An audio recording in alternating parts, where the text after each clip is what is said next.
Bonjour à tous les amis, j'espère que vous allez bien. On se retrouve aujourd'hui pour une nouvelle vidéo. Et aujourd'hui j'ai décidé de vous présenter donc, le plus gros SUV de la gamme Volkswagen, un V6 hybride de 462 chevaux, 600 Nm de couple, aux alentours des 100 000 euros. Est-ce que vous avez deviné? Eh ben, c'est le nouveau Touareg hybride bien sûr. Donc aujourd'hui je vais vous présenter ce beau gros bébé.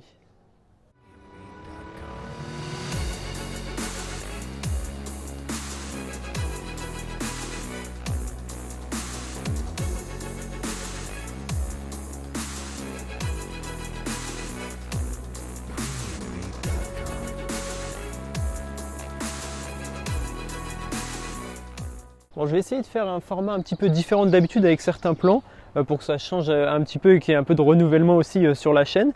On va quand même commencer avec le design extérieur de ce Touareg. Donc on a le pack Air qui a un déchromage complet noir sur la voiture, que ce soit la calandre, les contours des fenêtres, etc. Pareil avec ici à l'avant on retrouve du noir laqué.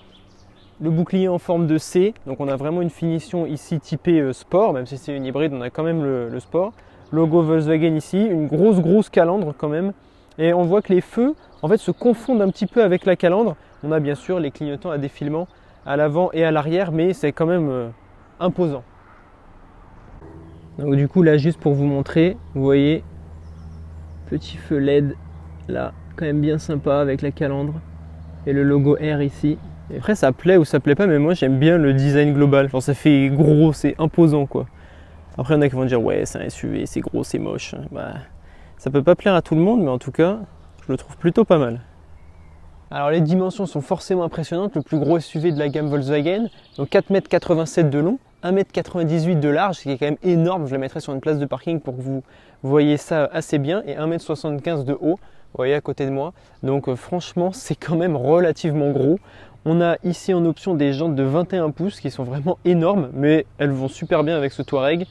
Les petits logos R ici pour rappeler la finition sport, les rétros noirs, comme je le disais tout à l'heure, déchromage ici pour tout ce qui est autour des vitres, toit ouvrant panoramique, et puis après ça nous fait quand même une super grosse voiture quand même. On sent que c'est pas pour tout le monde et à manipuler effectivement c'est pas une Polo par exemple ou une Golf.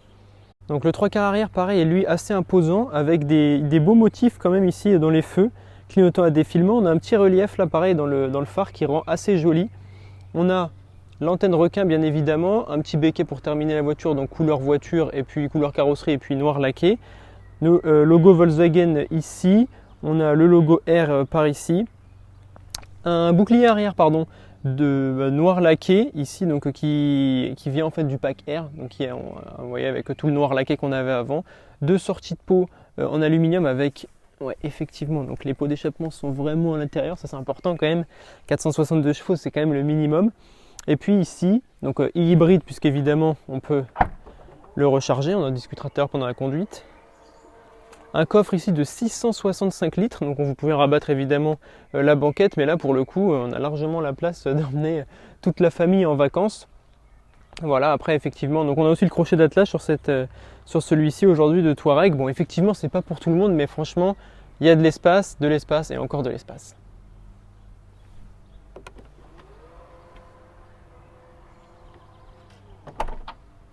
Du coup, idem pour la présentation intérieure, je me suis dit, quitte à vous le faire en vue première personne, on va commencer par ça. Donc on a ici du noir laqué, c'est quand même vraiment pas mal. Bon après le reste ici, c'est des portes en plastique, on a une petite barre en aluminium là, tout ce qui concerne les fenêtres par ici. Après, quand on vient à l'intérieur, on va fermer la porte. C'est là que franchement c'est au top du top, regardez cet écran gigantesque, regardez la taille de ma main, carrément. Donc ici on a vraiment pas mal de choses où on peut changer les vues, vous voyez avec la carte satellite, 2D, 3D, enfin voilà beaucoup de choses. Ici ça nous permet de revenir à l'écran central, vous avez Skyrock, vous pouvez mettre tous les trucs, enfin voilà ici il y a quand même pas mal de choses. La climatisation elle se gère de là, vous voyez vous appuyez là-dessus. Hop, bon ça demande un petit temps d'adaptation, je suis d'accord avec vous. Là vous avez l'inclinaison, les informations off-road, puisque c'est un quattro aussi c'est vrai. J'avais oublié de le dire, enfin un 4 roues motrices. À l'avant du véhicule, donc vous avez une petite caméra. Là, vous avez quand même, vous voyez l'inclinaison de la voiture, puisque évidemment, on peut faire avec ça du off-road. Vous pouvez connecter votre téléphone. Hop, ici, On va revenir au menu véhicule. Donc là, vous avez les choses, vous voyez, vous pouvez regarder les affichages également du mode électrique. Bon, bah là, on n'a plus d'électricité, mais bon, c'est pas grave. Hop, on va revenir au menu principal. Moi, je me remets sur le GPS que vous retrouvez bien évidemment ici, avec les petites touches qui s'éclairent. Ah, j'ai vu dans les commentaires sur les autres vidéos que vous aimiez pas trop forcément le tout tactile partout. C'est vrai que ça plaît ou ça plaît pas. Bon, après voilà, vous pouvez changer ici les différentes vues. On a le volant chauffant également, les sièges ventilés, là tout ce qui est régulateur, limiteur de vitesse, etc. Là vous avez tout ce qui concerne les feux. Et après si on passe ici sur la console centrale, donc vous avez... Hop, je vais y arriver ou quoi? Oui. Donc ici pour... hop, je vais y arriver, voilà. Pour recharger votre téléphone avec un petit USB-C et une prise 12 volts. Hop. Ça revient tout seul, magique. Bon, par contre, salissant de ouf, hein, le piano black comme ça, mais bon. Voilà, la petite clé qui est comme ça. Là, ici, donc on a pour le parking automatique. On a le auto-hold, les différents modes de conduite. Donc là, je ne sais même pas pourquoi je m'étais mis en sport, mais c'est pas grave. Vous voyez, hop, quand je tourne. Fraude. Snow. Hop. Individual. Sport. Normal. Confort. On va se mettre en confort pour l'instant, on va pas exagérer. Vous avez ça également qui vous permet de mettre votre niveau off-road plus. Donc la voiture baisse, et monte et baisse en fonction de ce que vous voulez. Vous voyez, hop. Là, on est tout en bas. Je sais pas si vous voyez là, vous voyez le trépied. On va le voir un petit peu monter et descendre. Je sais pas si ça se voit beaucoup. Vous voyez, en fonction de ce que je fais, là par exemple, ça le monte vraiment. Donc c'est assez marrant, même dans la voiture, on a une sensation assez drôle.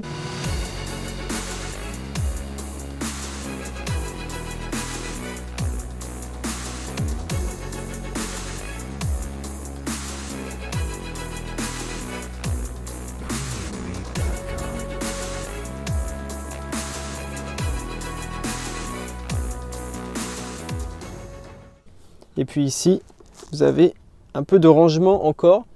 Ciel de pavillon noir avec le toit panneau ouvrant par ici. Plutôt joli, c'est agréable quand même. On peut profiter du soleil, surtout que les commence à faire chaud. Donc c'est assez cool. Là ici, on a du cuir surpiqué. Bon, toujours assez sobre hein, avec Volkswagen, on connaît, hein, mais voilà, avec de l'alu ici encore une fois et du piano black. Ah, c'est assez sobre, mais voilà. Et vous avez aussi bien sûr le volant spécifique R avec un petit peu de bleu par ici. Donc depuis l'arrière, je vous remontre quand même le poste de conduite à l'avant. Énormément de place quand même. Hein. Vous voyez, quand on prend comme ça, en plus avec les LED à l'arrière, ça rend vraiment bien. On a des petites LED ici, avec un petit peu d'alu et de piano black. Là, les filets de rangement. Encore du piano black avec la climatisation. Et après, vous voyez, pour l'espace aux jambes, etc. Là, on est vraiment très bien. Avec des beaux sièges en cuir. Et si on tire ça, tac, on a notre double porte-gobelet. Et on peut toujours profiter, bien évidemment, du toit panneau ouvrant qui est vraiment très grand. Allez, je me suis mis sur la conduite du coup, puisque bon, l'extérieur, les Volkswagen, vous connaissez déjà assez. On en fait depuis un petit moment quand même. Donc du coup, bon bah vas-y, je me suis mis en sport. Pour commencer directement, on va voir ce que ça va donner.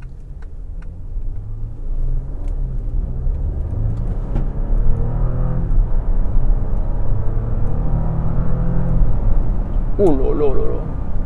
Ah, je peux vous dire que le 0 à 100, je vous le mettrai en bas, je sais plus en combien de temps il est fait, mais c'est vraiment rapide. Hein. On sent qu'il y a les 462 chevaux. Bon, je crois qu'il me semble qu'il doit y avoir un sound system, parce qu'on entend un petit peu de bruit, mais généralement, vous voyez, c'est ici comme ça, là. Voilà, bon après, c'est quand même un V6 Volkswagen qu'on connaît déjà. Vous voyez, si là je suis en mode sport, si je redescends,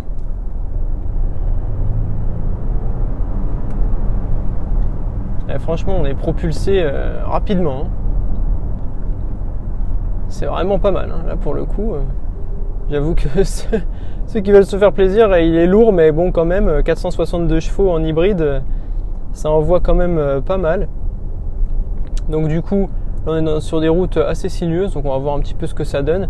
Sachant qu'on est en 4Motion, hein, donc du coup, même que ce soit off-road ou autre chose, on est quand même relativement bien. Ça tient la route. Après, il y a quand même du poids, surtout en plus avec les batteries. on se rapproche de poids quand même assez conséquents. Mais sinon, après au niveau confort de conduite, bien sûr, je trouve que il est bien parce que c'est pas de l'extérieur. Vous voyez, c'est assez gros, mais je trouve pas ça ostentatoire. On est dans un Touareg et pourtant ça vaut dans la version qu'on essaie aujourd'hui dans les 90-100 000 euros, hein, donc avec option. Donc c'est quand même un gros budget. Mais de l'extérieur, je trouve pas que ça fait très ostentatoire. C'est un Touareg, mais voilà. Est-ce que vous avez l'impression quand vous voyez ce Touareg que ça vaut plus de 90 000 euros? De l'extérieur comme ça, on ne dirait pas. Hein. Donc du coup, voilà pour ça. On va réaccélérer un petit peu, voir ce que ça nous donne.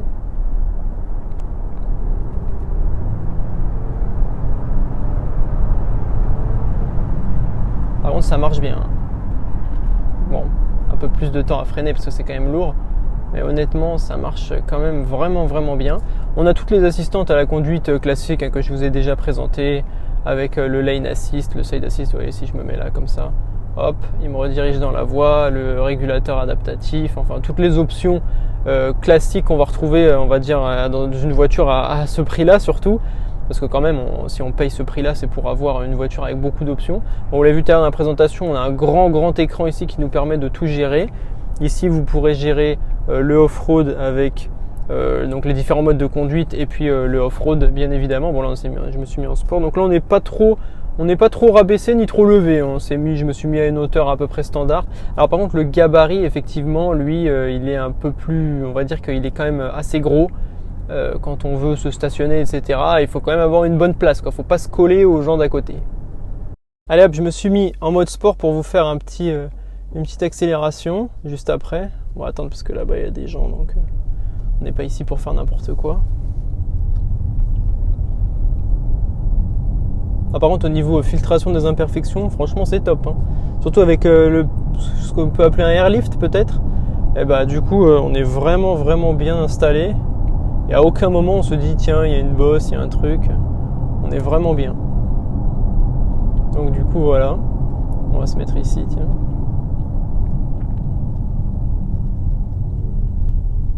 On va se faire un petit départ arrêté, voir ce que ça donne. Tac, voilà, attention, c'est parti.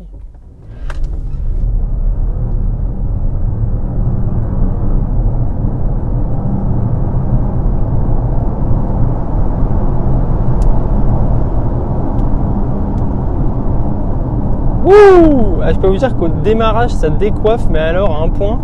Et là même au niveau freinage, voilà, tranquille, on revient en ville. On se remet normal. Ah ouais, c'était vraiment... Waouh! Ça envoie vraiment du lourd, hein. C'est pas pour rien qu'il y avait 462 chevaux, moi je vous le dis. Honnêtement, ça marche. Si vous étiez à ma place, je pense que vous auriez dit la même chose. Malgré le poids qui est quand même conséquent, c'est incroyable. Bien sûr, on était sur conditions idéales, il fait sec, etc. Mais franchement, conditions sont vraiment top. Hop, on continue notre petit trajet sur nos routes de campagne. Regardez ça.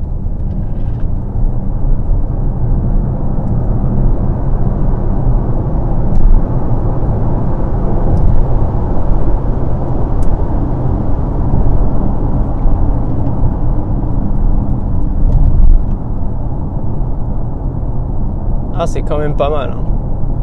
C'est vrai que j'avais jamais essayé ce Touareg. C'est vrai qu'on a essayé d'autres voitures puissantes et tout. Mais là, on est sur quelque chose de vraiment propre quand même, hein. Il n'y a pas à dire, c'est quand même assez intéressant. Alors tout à l'heure, du coup, on était en mode sport. Je me suis remis en mode confort pour rouler tranquillement, voilà, chill, sur le retour. Donc c'est une voiture qui est agréable à conduire, hein. C'est vrai que des fois on dit des breaks parce que, comme la dernière fois par exemple, à juste titre, je parlais de la Octavia. Non, pas de la Octavia, de la Superbe, pardon, qui était vraiment très confortable.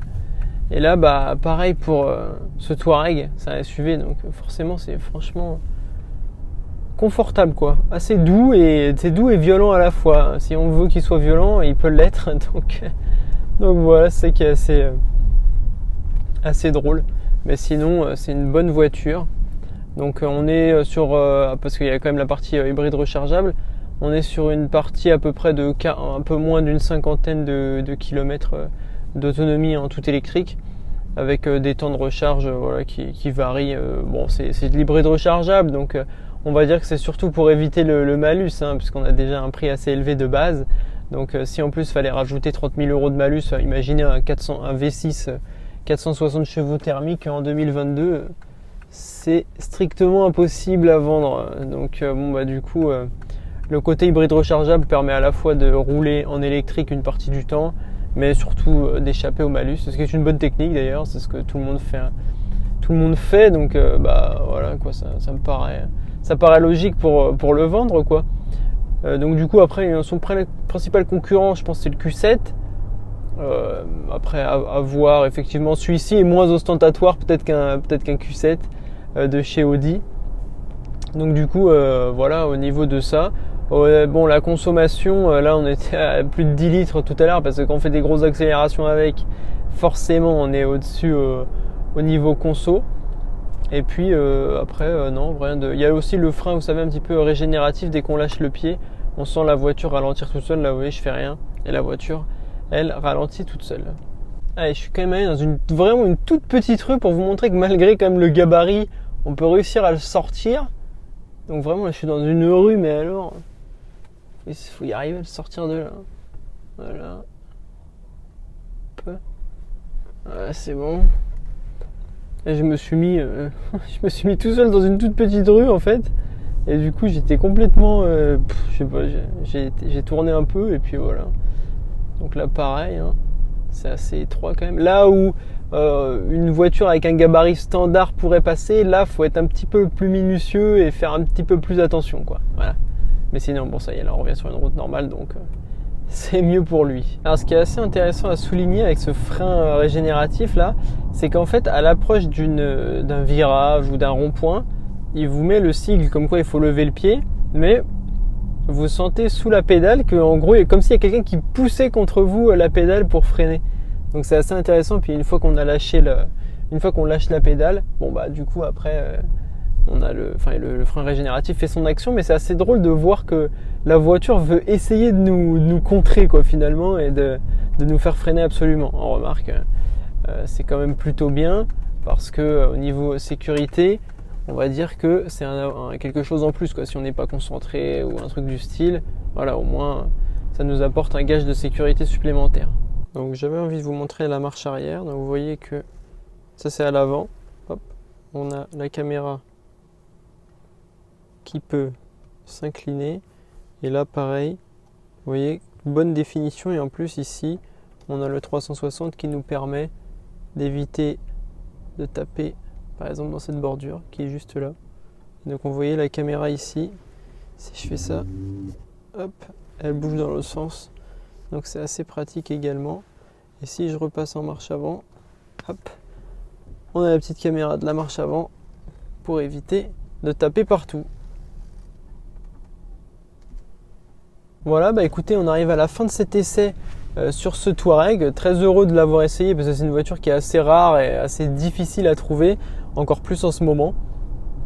Un grand merci à la concession Volkswagen Chartres de m'avoir prêté cette voiture. Je mets bien évidemment leurs réseaux sociaux en description comme d'habitude. Et puis bien sûr, vous pouvez rejoindre Ray Auto sur les réseaux sociaux, Facebook, Instagram et TikTok. Et puis n'hésitez pas bien sûr à liker, partager cette vidéo, commenter. Peut-être qu'il y a des possesseurs de Touareg parmi nous. Voilà, n'hésitez pas à commenter, partager le plus possible. Likez, abonnez-vous comme d'habitude, ça fait super plaisir. La chaîne progresse de jour en jour. Donc voilà, et puis là en plus il fait beau, donc voilà, on peut faire des essais tranquillement sous le soleil. On n'a pas à se préoccuper de ça, et je peux vous proposer du bon contenu. Voilà, merci à tous d'avoir regardé cet essai sur le Touareg, et nous on se dit à bientôt pour de nouvelles vidéos. Allez, salut!